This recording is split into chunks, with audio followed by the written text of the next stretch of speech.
বাংলায় বিজেপির ভোট প্রচার শুরু রথে 5 থেকে 10ই মার্চ ছুটবে পদ্মের 9টি রথ। রথযাত্রায় হিন্দুত্বের শান।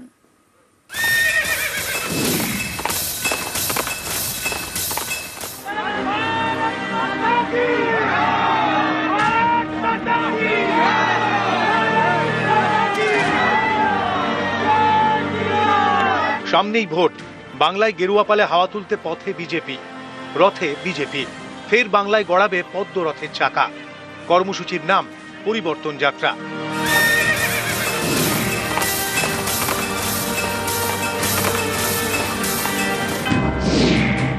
5ই মার্চ থেকে বিজেপির রথযাত্রা শুরু, চলবে 10ই মার্চ পর্যন্ত। মোট 9টি রথ ছোটাবে গেরুয়া শিবির। এ রাজ্যের 294টি বিধানসভা আসনকে 10টি ভাগে ভাগ করেছে বিজেপি। শিলিগুড়ি, মালদা, কলকাতা, উত্তর 24 পরগনা, দক্ষিণ 24 পরগনা, নবদ্বীপ, হাওড়া, হুগলি, মেদিনীপুর, পুরুলিয়া, বর্ধমান।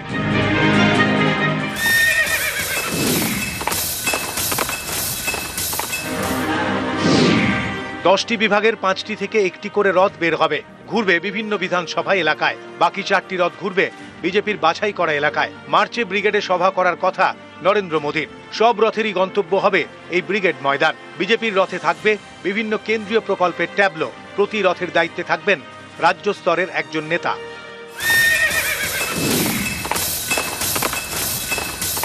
আমরা 9টি যাত্রার আয়োজন করেছি মার্চ মাসের 1 তারিখ এবং 2 তারিখ থেকে। 5 তারিখ থেকে 10 তারিখ পর্যন্ত প্রায় 5000 কিলোমিটারের বেশি আমাদের এই যাত্রা চলবে। প্রত্যেক বিধানসভার উপর দিয়ে যাত্রা নিয়ে যাওয়াটাই আমাদের একমাত্র লক্ষ্য। 60টি বড় জনসভা হবে, 300-র বেশি ছোট জনসভা হবে। বৃহত্তর কলকাতার 29টি বিধানসভা আসনে একটা করে ট্যাবলো বেরোবে এবং সব শেষে এই যাত্রা শেষ হবে ব্রিগেডে প্রধানমন্ত্রী জনসভা দিয়ে। 1 মার্চ রথযাত্রার উদ্বোধনী সভা গড়বেতা, রায়দিঘি, কোচবিহার দক্ষিণ, কুলটি, কৃষ্ণনগর দক্ষিণে। 2রা মার্চ ইসলামপুর, সন্দেশখালী, হাসন এবং আমতায়। রথযাত্রায় উদ্বোধনী সভাগুলিতে থাকবেন বিজেপির জাতীয় স্তরের হেভিওয়েট নেতারা। এই তালিকায় রয়েছেন অমিত শাহ, রাজনাথ সিং, নীতিন নবীন, জেপি নাড্ডা, ধর্মেন্দ্র প্রধান, স্মৃতি ইরানি, নীতিন গডকরি, দেবেন্দ্র ফডনবিস, শিবরাজ সিং চৌহান। 5ই মার্চ থেকে পথে বিজেপির রথ। টার্গেট 5000 কিলোমিটারের রথযাত্রা।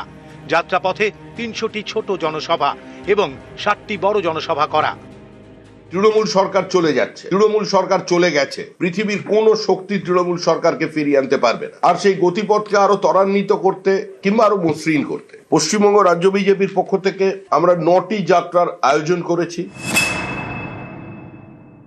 যে বিজেপির BLA 2 পায় না বুথে, নির্বাচন কমিশনকে বলে অন্য জায়গা থেকে বেপাড়ার ছেলে এনে BLA 2 করতে হয়, যাদের বুথেই লোক নেই তাদের আবার রথে যাত্রা, ওটা ওদের বিদায় যাত্রা।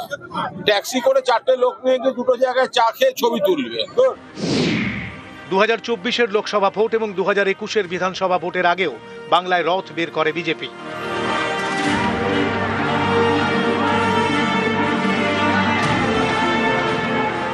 রথযাত্রার সঙ্গে বিজেপির ইতিহাস জড়িয়ে।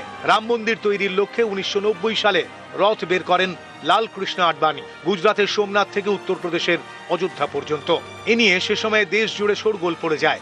তারপর রাজনীতিতে বহু অদল বদল হয়েছে, কিন্তু বিজেপি রথযাত্রা কৌশল থেকে সরেনি। কারণ পর্যবেক্ষকদের একাংশের মতে এর মাধ্যমে আজও হিন্দুত্বে শান দেওয়ার চেষ্টা করে পদ্ম শিবির। ক্যামেরায় বিপুল ঘোষের সঙ্গে সুস্মিতা মণ্ডল, নিউজ 18 বাংলা।